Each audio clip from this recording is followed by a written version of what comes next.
Well, hello everyone, this is Nick here again. I want to show you a nifty laptop. This is a Dell. Now, before we get into Dell, or before we get into the notebook, I'd like to talk about Dell for a minute. Some people hate them, some people don't care, some people swear that they're terrible. First up, I wanted to say, compared with a modern machine, that can be true. But, I've never really had call support, so I don't have to deal with them. I've never had a part failure in a Dell machine before, and probably 20 I've gone through. Not all brand new, I've got them used, or they were given to me. This one was given to me. It was donated to the school, and I work at the tech center. Well, I don't work, but I volunteered down at the tech center as a computer maintenance intern. It actually gives credit at school. Anyway, it was donated. Here are the specs. 2.8 gigahertz Pentium 4 and 256 megabytes of RAM. The RAM is the big crappy part. I plan to upgrade it and get this machine some good use.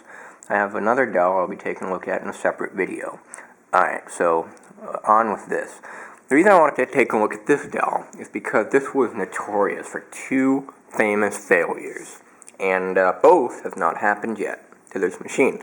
Because when I got it, it actually didn't look like it was used too much, but this machine is the Inspiron 5150. Just Google that. You'll automatically know the problems I'm talking about. The first problem, the problem is kind of easy. See, that's the Pentium 4. Pentium 4 is notorious for generating a lot of heat, so that's why you would put a Pentium 4 mobile chip inside of a computer. That's a portable computer like this.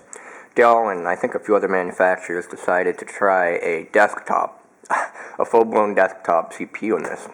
Probably why it's thick and it weighs almost like 8 pounds or something. So by putting a full desktop CPU in there, you kind of need to do a lot of cooling.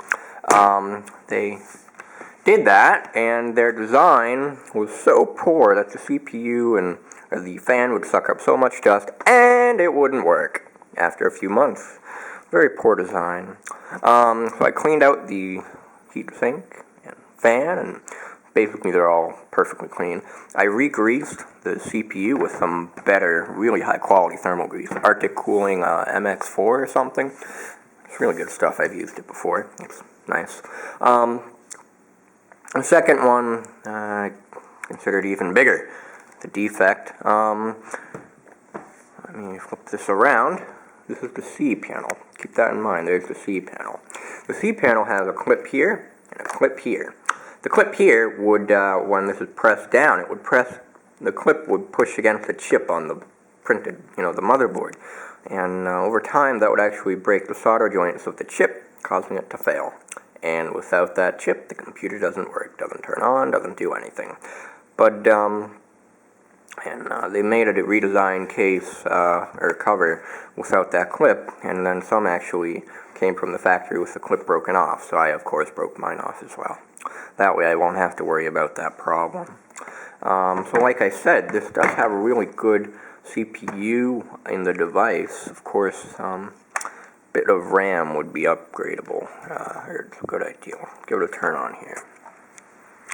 It's got Windows XP, Service Pack 2. It's going to run like hell, really slow with Service Pack 3.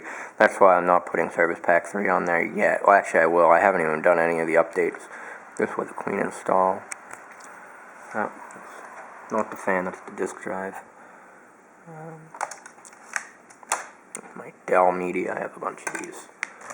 So as you can see, it's not exactly the world's fastest machine. Welcome.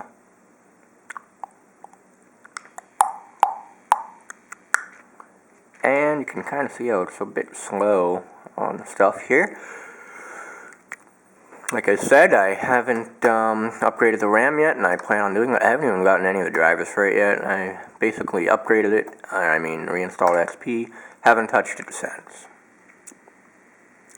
That's what I find interesting. It claims it's a mobile Intel Pentium, but by looking at the data sheet and everything for the Pentium in this machine, it's not so mobile.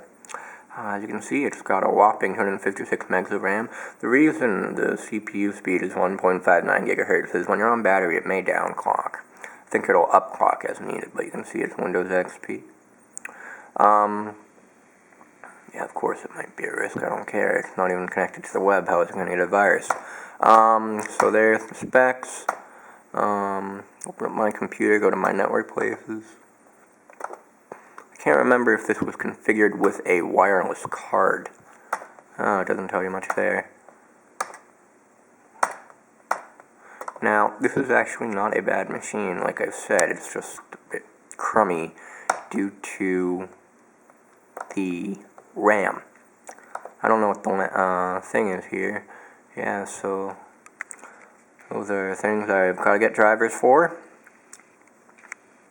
Ethernet controller, the sound, the network controller, and graphics, and PCI modem, because it has a modem in it for dial-up users. So this is the first Dell I'd like to talk about. Go ahead and turn it off for now. And the reason standby is grayed out because I don't have the software or the drivers. Done. Alright, so that is the Dell Inspiron 5150 notebook. Super thick, chunky. It's always got this notorious front cover though, it's kind of nice. But there you go.